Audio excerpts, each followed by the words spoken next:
प्यारे बुजुर्गों, माताओं, भाई और बहनों, आज के समय में जबकि टेक्नोलॉजी बहुत एडवांस हो गई है, जब हर एक किस्म की चीज़ें हमारे सामने आती हैं, जबकि ज्ञान ऐसे लग रहा है कि दिन ब दिन बढ़ता चला जा रहा है, वो समय जब दुनिया के किसी भी कोने में बैठे हुए हमें जानकारी पा सकते हैं कि दूसरे हिस्सों में क्या हो रहा है। कम्युनिकेशन बहुत बढ़ गई है। वो चीज़ें जिनकी जानकारी पाने के लिए या कहीं पढ़ने जाना पड़ता था या इंसाइक्लोपीडिया देखना पड़ता था, आजकल के समय पर कंप्यूटर्स के ज़रिए कीबोर्ड पर 2, 4, 6 चीज़ें टाइप करते हैं तो बहुत कुछ हमारे सामने आ जाता है। टीवी के ज़रिए रिमोट कंट्रोल को दबाते हैं तो तरह तरह की चीज़ों की जानकारी हमें मिलनी शुरू हो जाती है। तो उस जानकारी से हमें कुछ फ़ायदा है कि नहीं, इस और ध्यान देना भी बहुत ही ज़रूरी है। तो ये जो सब हम ज्ञान पा रहे हैं, ये कहाँ का ज्ञान है? इसे अपरा विद्या कहा गया है। ये बाहरी दुनिया का ज्ञान है। बाहर की दुनिया क्यों कहा गया है? कि ये हमारे असली रूप से अलग है। हम सब अपने घर को अपना घर समझते हैं। उस घर के दायरे से जो चीज बाहर होती है उसको हम सोचते हैं ये बाहर की है। एग्जाम्पल के तौर पर जब हम अपने रिश्तेदारों को मिलते हैं, बाल बच्चों को मिलते हैं, पति पत्नी को मिलते हैं, माँ बाप को मिलते हैं, भाई बहन को मिलते हैं और रिश्तेदारों को मिलते हैं, हम सोचते हैं अपने हैं। क्यों? हमें लगता है कि इनसे हमारा खून का रिश्ता है, ये हमारे अपने हैं। तो जो नजदीकी चीजें, नजदीकी बातें, दुख सुख हम उनसे करते हैं। उस दायरे के बाहर जो उसको कहते हैं ये बाहर के लोग हैं, उनको हम अपने आप से अलग करते हैं। तो इसे बाहर की दुनिया क्यों कहा गया है? कि हमारे असली रूप से ये अलग है। और अगर बाहर की दुनिया की जानकारी पाते रहे तो जिस कार्य को हम करने आए हैं वो हमारा कभी पूरा नहीं होगा। महापुरुष हमें समझाते हैं कि हमें अंदर की दुनिया की जानकारी पानी है। अंदर की दुनिया जो कि आत्मिक दुनिया है, जिसे परा विद्या कहा गया है। हमें जानना है कि हम कहाँ से आए हैं, किस देश के हम वासी हैं। हम लोग तो अपने आप को सोचते हैं जिस देश में पैदा हुआ वही हम हैं। संत दर्शन सिंह जी महाराज फरमाते थे कि नाम है आदमी तो क्या, असल में रूह है इश्क। कि बाहरी रूप से हमें इंसान कहा गया, हम सोचते हैं कि वही हमारा रूप है, क्योंकि इंसानी चोला हमें दिखता है, शरीर दिखता है, ये आंखें दिखती हैं, नाक दिखता है, मुंह दिखता है, हाथ दिखता है, और इसी को हम सोचते हैं कि हमारा असली रूप है। तो संत दर्शन सिंह जी महाराज फरमाते नाम है आदमी तो क्या, कि अगर मुझे नाम दे दिया गया, बच्चा पैदा होता है तो कोई ना कोई नाम दे दिया जाता है, उसी नाम से जिंदगी भर उसे पुकारा जाता है और वो नाम इस शरीर के साथ जुड़ जाता है। लेकिन असली रूप में हम कौन है? रूह इश्क, एक आत्मा, एक सोल जो प्रभु के प्रेम से भरपूर है, जो प्रेम से भरा हुआ है। उसके अंदर जो प्रेम है वो पिता परमेश्वर के लिए है। उस प्रेम का हमने अनुभव करना है। प्रभु का प्रेम जो हम सबके भीतर है, पिता परमेश्वर जो बाहर की दुनिया में नहीं, अंदर की दुनिया में मिलते हैं। परमात्मा जिसे जानने के लिए, पहचानने के लिए आउटर स्पेस पे जाने की जरूरत नहीं। जानकारी पाने के लिए ध्यान अंदर की दुनिया में करना है, और जो अंदर में चिदाकाश है, जो अंदर के रीजन्स हैं, जिन्हें आध्यात्मिक रीजन्स कहा गया है, उनकी और कदम बढ़ाकर उसकी जानकारी पाना ही पराविद्या है। और संदर्शन सिंह जी महाराज फरमा रहे हैं कि सारी जमीन है मेरा घर, सारा जहां मेरा वतन। अब ये जो शरीर है, ये तो एट अ टाइम, एक समय में एक ही जगह रहता है। आज दिल्ली में है, कल फ्रैंकफर्ट में है, परसों शिकागो में है। ये इसको फिजिकली मूव करना पड़ता है, नहीं तो ये एक ही जगह पर रहता है, इस एरिया में रह रहा है। लेकिन आत्मा को कोई रुकावट नहीं, उसका घर सारा जहां है। ये धरती, आसमां, सितारे, चंद्रमा, सूर्य, ये गैलेक्सी और गैलेक्सी और बहुत से और रीजन्स, मंडल, जिनमें आत्मा आसानी से आ जा सकती है। इस समय हमारी आत्मा इस शरीर के अंदर कैद है। इसे छूट सकती है, लेकिन कैद है। क्यों? क्योंकि कर्म उसके साथ जुड़े हुए हैं, और कर्मों को झेलने के लिए हम सबको ये शरीर दिया गया है। इसमें आत्मा को डाल दिया गया, और जो जो कर्म उस आत्मा के इस जिंदगी में कटने हैं, वो हमारी जिंदगी में समय जरूर आएंगे, उनमें से हमने गुजरना है। अगर इस जेल खाने से बाहर निकलने की तरकीब हमें मिली नहीं, तो फिर चाहे हमारी फिजिकल डेथ हो जाए, शारीरिक रूप से मौत हो जाए, हमें फिर एक और जेल खाना मिल जाएगा। जैसे कैदी को नहीं एक जेल खाने से दूसरे में मूव करते, दूसरे तीसरे में मूव करते, तीसरे चौथे में मूव करते हैं। सोचते ये खतरनाक है, इसको पहले इस किस्म के जेल खाने में रखो, अगर इसने अच्छा काम करे इसको बेटर जेल खाना दो, अगर अच्छा काम नहीं करा और इसको गंदा जेल खाना दो। वही हालत हमारी आत्मा के साथ है। अब जेल खाने से हम निकल सकते हैं। जेल खाना जितना मर्जी अच्छा हो, जेल खाना ही रहता है। हजूर बाबा सावन सिंह जी महाराज अपने सत्संगों में फरमाया करते थे कि एक जेल में बहुत से कैदी थे, तो कोई साहूकार आया, उसने देखा कि ये तो रहने का इंतजाम अच्छा नहीं है, बिल्डिंग बहुत खराब है। उन्होंने कहा अच्छा इनको पेंट कर दो, इनके बिस्तर वगैरह अच्छे कर दो। एक और आया, उसने कहा इनको तो खाना पीना अच्छा नहीं मिल रहा, इनको खाना पीना अच्छा दे दो। एक और उसने कहा ये तो कपड़े बड़े गंदे से पहनते साथ, इनको नए कपड़े दे दो। लेकिन ये सब चीजें होने के बावजूद भी जब कैदियों को पूछा गया कि तुम्हारी हालत क्या है, तो उनका कहा ठीक है हमें ये सहूलियत तो है, लेकिन हम कैदी के कैदी हैं। तो जब कोई ऐसा इंसान आया जिसने ताले को खोला और कैदियों को रिहा किया, तब जाकर उन्हें सुख चैन मिला। वही हालत हमारी आत्मा की है।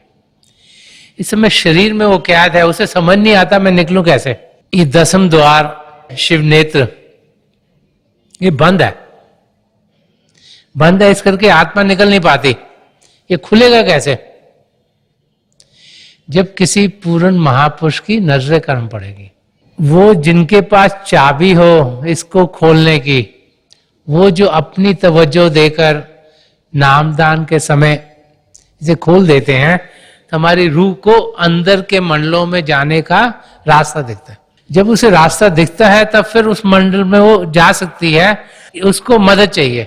अब शरीर को एक जगह से दूसरी जगह ले जाने के लिए जब रास्ता दूर हो, तो ये हम कार से जाएंगे, घोड़े के ऊपर जाते थे ओल्ड टाइम में, लोग कैमल्स पे जाते थे, बैलगाड़ी पे जाते थे। आजकल के टाइम में कार्स हो गई, ट्रेन्स हो गई, हवाई जहाज हो गए, शिप्स हैं। किसी चीज की जरूरत होती है, और अंदर की दुनिया में जाने के लिए एक पूर्ण महापुरुष अपनी छवि, अपना सुनहरा रूप यहां छोड़ देते हैं ताकि हम को जो जो मदद चाहिए वो मिल पाए। अंदर की दुनिया से वो वाकिफ है, उसकी उन्हें जानकारी है, तो वो हमें अपनी मंजिल तक पहुंचा देते हैं। तो जो सफर हमारी आत्मा ने करना है, ये इस जिंदगी में अगर हो गया पूरा, तो फिर दोबारा से किसी और योनि में जाने की जरूरत नहीं। इसीलिए इस शरीर का बहुत महत्व है। ये तो आत्मा बार बार बार 84 लाख जियाजुन में भटकती रहती है। सिर्फ इस मानव चोले में ही वो सब कुछ हमें मिला है जो हमें चाहिए अपने आप को जानने के लिए, पिता परमेश्वर को पाने के लिए। तो इस स्टेट में आना एक बहुत बड़ी बरकत है, और अगर ये चांस हमने गवा दिया तो फिर हम अपनी मंजिल तक पहुंच नहीं पाएंगे। हमें इस मौके का पूरा पूरा फायदा उठाना चाहिए। यही महापुरुष हमें समझाते हैं। ये जो सफर है हमारी आत्मा का, ये बहुत लंबा है। हजारों लाखों सालों से हमारी आत्मा प्रभु से अलग है। कभी एक योनि में भटकती है, कभी दूसरी में भटकती है, कभी तीसरी में भटकती है। अब हमें इस सुनहरा मौका मिला है ताकि हम 84 लाख जियाजुन से छुटकारा पा लें। बार बार बार महापुरुष हमें समझाते हैं कि हम सब अपनी मंजिल तक जरूर पहुंच सकते हैं। समय का इस्तेमाल प्रॉपर्ली करना है। जो प्रभु के प्रेम की बूंद हमारे अंदर है, जो हमारी आत्मा है, उसको उभार देना है। प्रभु के प्रेम का अनुभव जितना ज्यादा करेंगे उतना हम अपनी मंजिल की नजदीकी पाएंगे। तो ये जिंदगी प्रेम से जीने के लिए दी गई है। ये जिंदगी दी गई है ताकि प्रभु के प्रेम का हम अनुभव करें। वो कब करेंगे? जबकि हम अपने अंग संग उस प्रेम को पाएंगे। तो प्रभु के प्रेम को पाए कैसे? कि जब किसी से मिले तो उनके बाहरी रूप की ओर ध्यान ना देते हुए उनके अंदरूनी रूप की ओर ध्यान दें। हम जाने के बाहर से शायद वो अलग लग रहे हैं, लेकिन असलियत में वो भी एक आत्मा है, वो भी उसी महासागर की एक बूंद है, और वो ही हमारे अपने हैं, बाहर के नहीं है। संदर्शन सिंह जी महाराज ने एक जगह और फरमाया है और वो अपनों से जो कतरा के चले हैं, एक हम हैं कि गैरों को भी अपना के चले हैं। जिन्हें हम गैर समझते हैं, बाहर का समझते हैं, दूर का समझते हैं, संदर्शन सिंह जी महाराज उनको भी मैंने गले लगाया। क्यों? क्योंकि असलियत में वो अपने ही हैं। जब तक हमारी समझ सही नहीं होती तब तक उस स्टेट तक, उस लेवल तक हम पहुंच नहीं पाते। ये जिंदगी बहुत छोटी है। अगर इसे देखें कि कब से हम प्रभु से अलग हुए हैं, तो एक वो जो स्पेक्ट्रम ऑफ टाइम है उसमें एक स्पॉट है छोटा सा। इसका अगर पूरा फायदा उठा लिया तो जिंदगी का मकसद पूरा होगा, नहीं तो बार बार बार हमें किसी न किसी योनि में भटकना होगा। संदर्शन सिंह जी महाराज ने एक जगह और समझाया कि कैसे दुनिया के गमों के साथ जीते जीते जीते इंसान सारा समय उधर गुजार देता है, और ये भूल जाता है कि समय कितना कम है असलियत को जानने का। वो फरमा रहे हैं कि गमे जहां निगरी का सफर कयामत था, कि जो जहां के गम है इनका सफर करते करते तो कयामत निकल जाएगी। क्योंकि आत्मा कभी एक योनि में, कभी दूसरी, कभी तीसरी, कभी एक किस्म के दुखों से गुजर रहे हैं, कभी दूसरे किस्म के गमों से गुजर रहे हैं, कभी तीसरे किस्म के गमों से गुजर रहे हैं। और हमारे हर एक जर्रे के सीने में को सार मिले। वो कहते हैं छोटे छोटे पार्टिकल्स में भी देखते हैं तो हमें पहाड़ मिलते हैं। ये एग्जाम्पल दे रहे हैं कि हर एक के अंदर कोई ना कोई तकलीफ है, और हर एक इंसान यही सोचता है कि उसकी तकलीफ बहुत बड़ी है, क्योंकि उनके लिए तो उस तकलीफ से ज्यादा और कुछ है नहीं। और यही हम और महापुरुषों के लफ्जों में भी सुनते हैं। नानक देव जी महाराज ने फरमाया कि नानक दुखिया सब संसार, कि जो भी इस संसार में आता है दुखों से भरा हुआ है। क्यों? क्योंकि प्रभु से दूर है। संत कृपाल सिंह जी महाराज ने उसमें जोड़ा कि सो सुखिया जो नाम आधार, कि सुखी कौन है? जो नाम के साथ जुड़ गया, जो क्रिएटिव पावर है, जिसने सब कुछ रचा, जो कण कण में समाई है, जो उसके साथ जुड़ गया वो सुखी हो गया। तुलसी साहब ने फरमाया कि कोई तो तन मन दुखी, कोई चित उदास, एक ना एक दुख सबन को सुखी संत का दास। कि हर एक को कोई ना कोई दुख लगा है तो सुखी कौन है? संत का दास। तो सही मायनों में एक संत का दास कौन है? जो उनके बताए हुए रास्ते पर चले, जो उनकी देन है, जो नाम के साथ जुड़ना है, शब्द के साथ जुड़ना है, उसका फायदा उठाए। संत कृपाल सिंह जी महाराज बार बार फरमाते थे, if you love me keep my commandment, अगर आप मुझसे प्रेम करते हैं तो मेरा कहना मानो। तो उनका कहना क्या था? कि हम भजन करें, अभ्यास करें, सच्चाई की जिंदगी जिए, सद्गुणों को अपने अंदर ढालें, एक सच्चा सुच्चा इंसान बने, ताकि इसी जिंदगी में पिता परमेश्वर से एक में हो जाए। तो एक संत का दास वो है जो कि अपने सदगुरु के बताए हुए रास्ते पर चलता हुआ अपनी मंजिल तक पहुंचता है। तो सुखी संत का दास के जो उनके बताए हुए रास्ते को अपनाता है, जो नम्रता से जीता है, प्रेम से जीता है, निष्काम सेवा भाव से जीता है, वो अपनी मंजिल तक जरूर पहुंचेगा। जो बाहर की दुनिया की चीजों को ही समझता रह गया, और जिसने सारा ध्यान सिर्फ बाहर की दुनिया में अपने आप को सोचा कि मैं ठीक कर रहा हूं, वो प्रभु से बहुत दूर चला जाता है।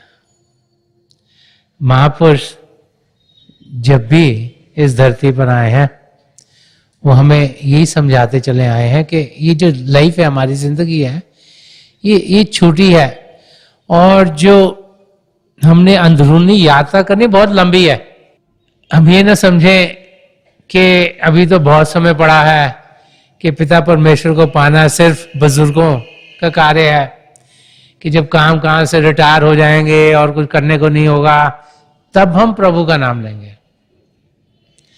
संत दर्शन सिंह जी महाराज ने एक जगह इसे बड़ा खोल के समझाया। वो फरमाते हैं, सुबह अजल से मैं चला, शाम अबद तक आ गया। वो आत्मा की यात्रा बता रहे हैं कि कितनी लंबी है, कि जब शुरुआत हुई तब से मैं जब अब शाम तक पहुंच गया हूं, कि उम्र दराज शौक है मेरी हयात मुक्सकर। ये जो जिंदगी है बाहर की बड़ी छोटी है, लेकिन जो आत्मा की जिंदगी वो बड़ी लंबी है, शरीर की जिंदगी बड़ी छोटी है। तो इस आत्मा की जिंदगी को हम अब खत्म कर सकते हैं, ताकि इसका मिलाप पिता परमेश्वर से हो जाए, हम प्रभु की नजदीकी पाएं, उनके अंग संग रहें और अपनी मंजिल तक पहुंचे। एक किस्म के इंसान जीते हैं जिसे बाहर आत्मा कहा जाता है, उनका ध्यान बाहर की ओर। दूसरे किस्म के इंसान जो जीते हैं अंतर आत्मा, उनका ध्यान अंदर की ओर। तो बाहर आत्मा तो बहुत ज्यादा है, अंतर आत्मिक इंसान बहुत ही कम है। और जो अंदर की दुनिया में जीते हैं वो ही फिर जो आत्मा का सही रूप है, जो परमात्मा है, क्योंकि आत्मा परमात्मा की अंश है, उस रूप को पा लेते हैं। जो परमात्मा का रूप है उसे कईयों ने सच्चित आनंद कह के समझाया, कि प्रभु क्या है, उसको समझा कैसे जाए, उसे जाना कैसे जाए।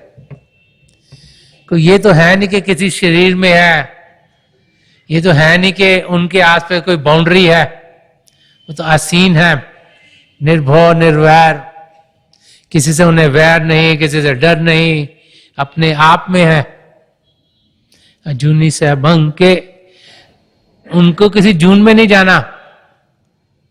क्यों? क्योंकि प्रभु के साथ तो कोई कर्म जुड़े नहीं हुए। तो वो जो परमात्मा का रूप है, वो जो इंसान अंतरात्मिक होता है, वो उस रूप को पा लेता है। कब पाता है? जब वो प्रभु में लीन हो जाता है, फिर उसमें और परमात्मा में कोई फर्क नहीं। सत चित आनंद, सच्चाई की जिंदगी, सच्ची सुच्ची जिंदगी, चित कॉन्शियसनेस, चेतन होकर जीना, अपने आप को सही रूप में जाना, ये जानना कि हम शरीर नहीं, हम आत्मा है, जानना कि वो आत्मा चेतन है, प्रभु का ही रूप है, और फिर उस मिलाप को पूरा करना, वो आनंद की अवस्था में पहुंचना। वो आनंद जो सदा सदा का हो, जिसे परमानंद कहा गया है, परपेचुअल ब्लिस की स्टेट, जिसमें इंसान हर समय आनंद की अवस्था में हो। अभी जिंदगी में क्या होता है, कोई क्षण आते हैं खुशी के, उसके बाद एकदम से ऐसा लगता है जैसे पहाड़ गिर गया। चाहे तकलीफ किसी भी तरफ से है, कभी शारीरिक आ जाती है, कभी फाइनेंशियल प्रॉब्लम आ जाती है, कभी रिलेशनशिप में प्रॉब्लम आ जाती है, कोई भी दुख कहीं से आता है, तो जो आनंद के मोमेंट्स है वो एकदम लगता है खत्म हो गए। मगर वो समय जो सदा सदा आनंद का हो, परमानंद कहा गया है, जो वो स्टेट हम तब पाते हैं जब आत्मा का मिलाप परमात्मा से होता है। तो उस अवस्था में हम सब जा सकते हैं। महापुरुष बार बार बार हमें ये समझाते हैं कि हम ये ना सोचें कि वो अवस्था सिर्फ कोई ऋषि मुनि या जिनको हम सोचते हैं कि ये प्रभु के नजदीक होंगे या कोई रिलीजियस लोग हैं उनको ही मिल सकती है।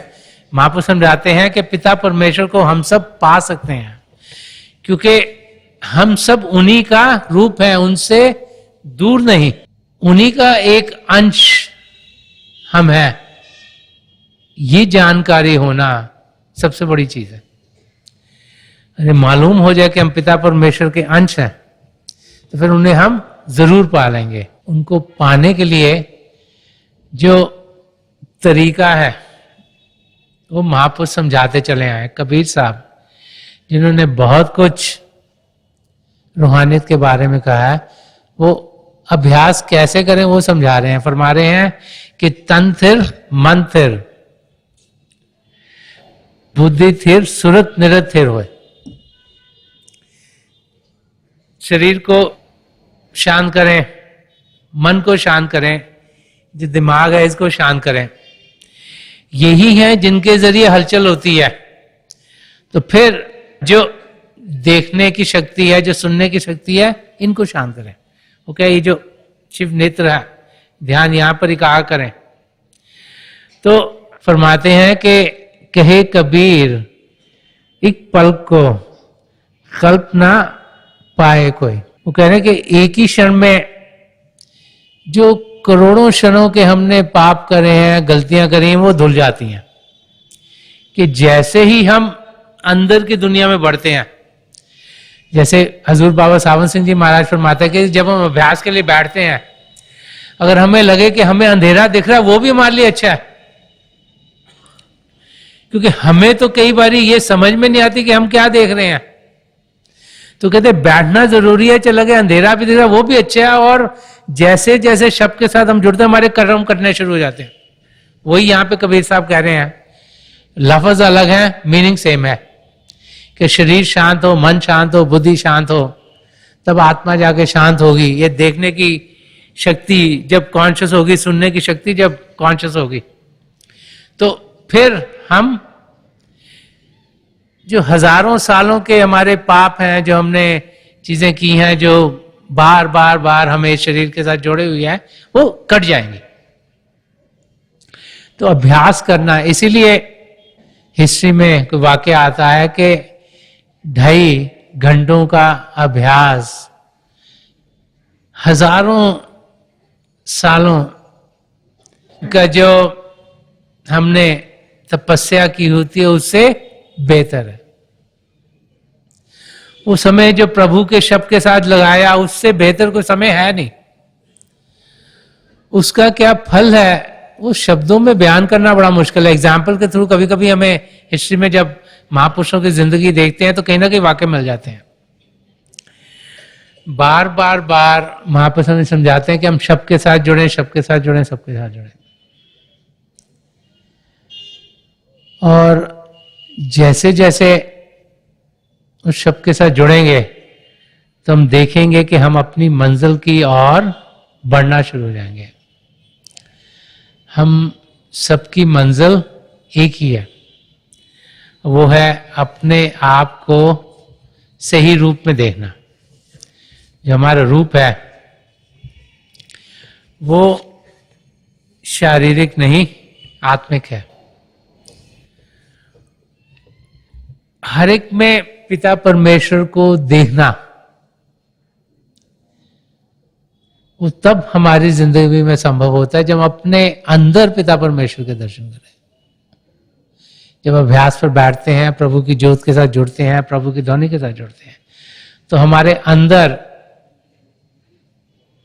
ये प्रभु का शब्द है वो हमें ये यकीन दिला देता है कि हम पिता परमेश्वर के अंग संग हैं।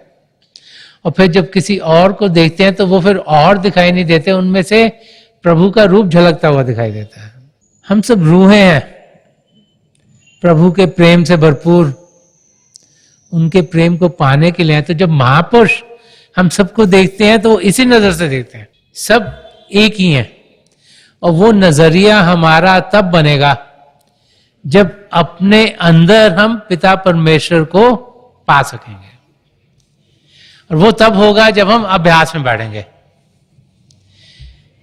अगर अभ्यास में बैठे नहीं, बाहर की चीजों की ओर ही ध्यान देते रहे, यही सोचते रहे कि बाहर की दुनिया में ही सब कुछ करना है और अंदर की दुनिया में कदम बढ़ाया नहीं, तो ये जिंदगी जीना बेकार है। ये सुनहरा मौका हाथ से फिर निकल जाएगा। महापुरुष जब भी आए वो हमें यही समझाते चले आए हैं कि जिंदगी का मकसद है अपनी आत्मा का मिलाप परमात्मा से करवाना।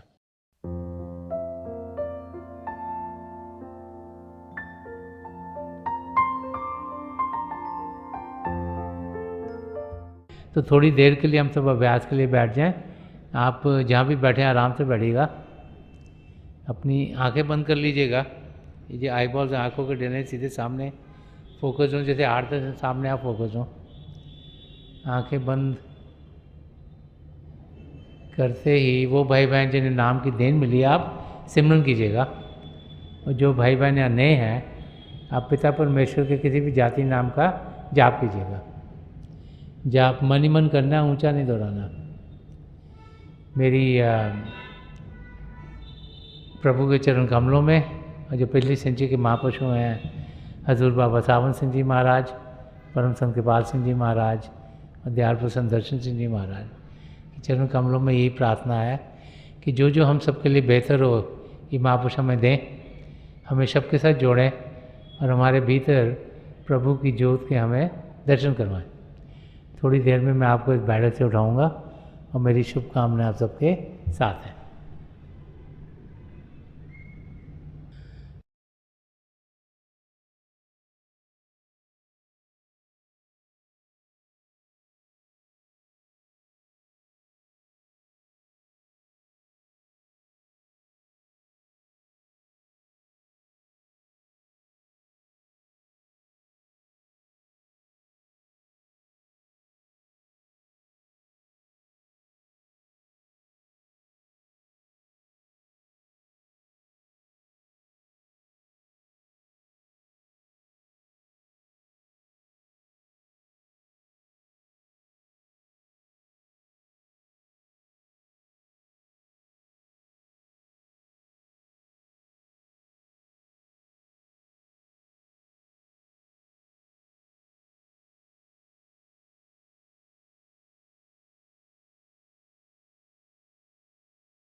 छोड़ दीजिए जी, प्लीज लीव ऑफ।